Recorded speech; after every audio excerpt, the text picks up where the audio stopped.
नमस्ते दोस्तों, जय माँ कामाख्या। तो आप सब लोग कैसे हो, कमेंट्स में लिखिएगा जरूर। और हाँ, कमेंट्स में जय माता दी अपने इष्ट देवता का नाम लिखना बिल्कुल भी ना भूलिएगा। तो आज का ये वीडियो स्पेशली शाबर मंत्र के ऊपर है। शावर मंत्र यानी माँ कामाख्या का शावर मंत्र, जिस मंत्र से हम धन लक्ष्मी को प्राप्त कर सकते हैं। वैसे तो कहा जाता है कि शावर मंत्र साधना के लिए कोई भी या फिर किसी भी विधि विधान की जरूरत नहीं होती है। फिर भी अगर इन शावर मंत्रों को हम कुछ ही सही, थोड़े से ही सही कुछ विधि विधान से अगर इन शावर मंत्रों का हम प्रयोग करते हैं ना, तो उसकी जो शक्ति है, शावर मंत्र की जो शक्तियां होती है ना, वो दुगनी हो जाती है। और शक्ति दुगना होने का मतलब है कि ज्यादा से ज्यादा फल हमें प्राप्त होता है।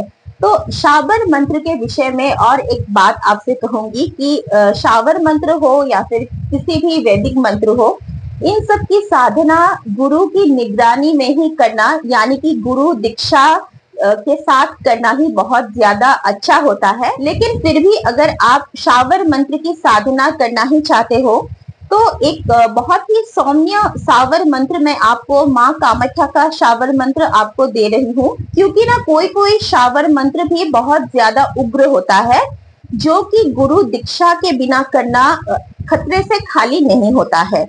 क्योंकि अगर आप ऐसे ही कुछ साधना करने बैठोगे गुरु के बिना, तब अगर कुछ प्रॉब्लम आ जाता है या फिर मान लीजिए कुछ प्रॉब्लम नहीं भी है, फिर भी अगर आपको कुछ पूछना है उन साधनाओं के समय में, अगर आपको कुछ महसूस होता है, कुछ होता है आपके साथ अच्छे के लिए ही सही, तो उसको पूछने के लिए आपको कोई ना कोई तो चाहिए।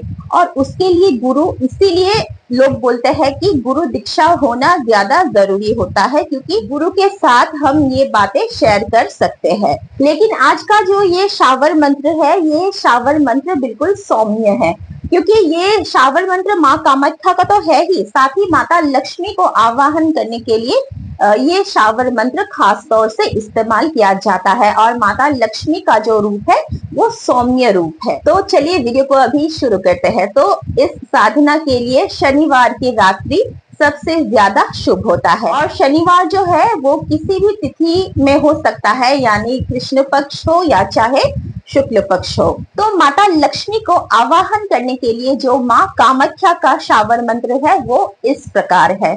ओम कमल दल निवासिनी सदा सुहागिन माँ, चंचल स्थिराम विष्णु प्रिया, ह्रीं ह्रीं ओम नमः कामाक्षी माँ।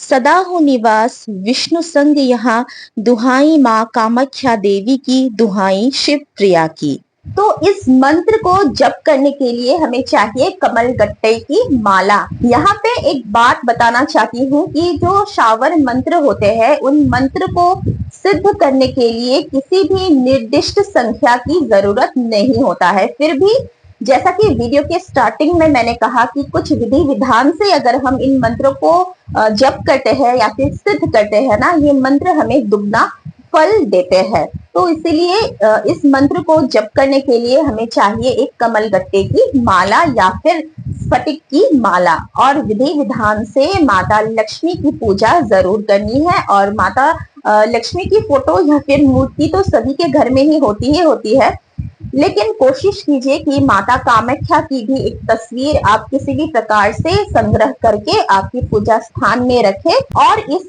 शावर मंत्र का प्रयोग करें। और अगर नहीं मिलता है तो कोई बात नहीं है, ये ऑप्शनल है, यानी माता कामाख्या का फोटो ही रखना है, ये ऑप्शनल है। ये आप कर भी सकते हो, नहीं भी कर सकते हो, क्योंकि मंत्र में इतनी ताकत होती है कि माता कामाख्या का जो शावर मंत्र है वो सिद्ध हो सके। लेकिन फिर भी मैं कह रही हूँ कि अगर आप चाहो तो माता कामाख्या की एक फोटो या फिर मूर्ति आप अपने साधना स्थली में रख सकते हो माता लक्ष्मी जी के साथ। और ये जो साधना है, इस साधना का पीरियड है 22 डेज, यानी 22 दिनों का ये साधना है। और इस साधना को स्टार्ट करना है शनिवार की आधी रात से, और लगातार 22 दिनों तक आधी रात को आपको इस मंत्र का जप 108 बार यानी एक माला करना है। और साथ ही पूजा कैसे करना है उसका तो विधि आप सभी को पता ही होता है। माता की आप पंचोपचार पूजा कीजिए, माता को बहुत ही अच्छा सा भोग लगाइए जो लक्ष्मी माता को बहुत ही प्रिय है, जैसे कि खीर हो, सफेद मिठाई हो। हाँ, लेकिन एक बात है कि माता लक्ष्मी की पूजा हो, साधना हो या जो भी हो, माता लक्ष्मी को भोग में हमेशा सफेद वस्तुएं ही अर्पण करना चाहिए। लगातार 22 दिन आधी रात को इस मंत्र को जप करने के बाद 23वें दिन सुबह सुबह यानी प्रातः काल को एक यज्ञ करना है, क्योंकि किसी भी मंत्र जप करने के बाद उस मंत्र को सिद्ध करने के लिए, हालांकि शावर मंत्र को सिद्ध करने की जरूरत नहीं होती है, फिर भी विधि विधान से किया जाए तो उसमें तो कोई प्रॉब्लम नहीं है ना। उसमें क्या होगा कि जो फल है हमें अधिक ज्यादा प्राप्त होगा। तो 23वें दिन प्रातः काल को एक यज्ञ करना है और उसमें इसी मंत्र से 108 बार आहुतियां देना है। और आहुति देते वक्त इस मंत्र के लास्ट में स्वाहा जरूर ऐड कीजिएगा और स्वाहा बोलते हुए आपको 108 आहुतियां देना है पीली सरसों का। और इससे ये जो शावर मंत्र है वो ज्यादा शक्तिशाली हो जाएगा, आपको लाभ मिलने लगेगा। लेकिन ये प्रोसीजर जो है यहीं पे ही खत्म नहीं होता है, क्योंकि इसके बाद भी कुछ क्रिया आपको करना है या फिर साधक को करना है, ताकि इस शावर मंत्र का जो फल है वो हमेशा बरकरार रहे। तो क्या करना है, 23 दिनों के बाद यानी 23वें दिन आपने हवन कर लिया और उसके बाद से प्रतिदिन सोने के पूर्व आपको इस मंत्र का जप 22 बार रेगुलरली करना है और माता लक्ष्मी को मन ही मन इस प्रार्थना करना है कि माता लक्ष्मी आपके घर में स्थिर रूप से हमेशा के लिए निवास करे। और सोने के पूर्व अगर आप ये मंत्र जप करना चाहते हो नहीं, विधि है, करना ही होगा। अगर इस साधना को कोई करता है तो इस मंत्र को ऐसा नहीं है कि पूजा स्थान में ही या फिर साधना स्थान में ही बैठ के आप जप करो। सिद्ध हो जाने के बाद इस मंत्र को आप किसी भी जगह किसी भी स्थान पे जप कर सकते हो, मानसिक जप भी कर सकते हो। तो चलिए इस वीडियो से अभी विदा लेते हैं, मिलते हैं अगले वीडियो में। चैनल पर नए आए हो तो सब्सक्राइब जरूर कीजिएगा। धन्यवाद।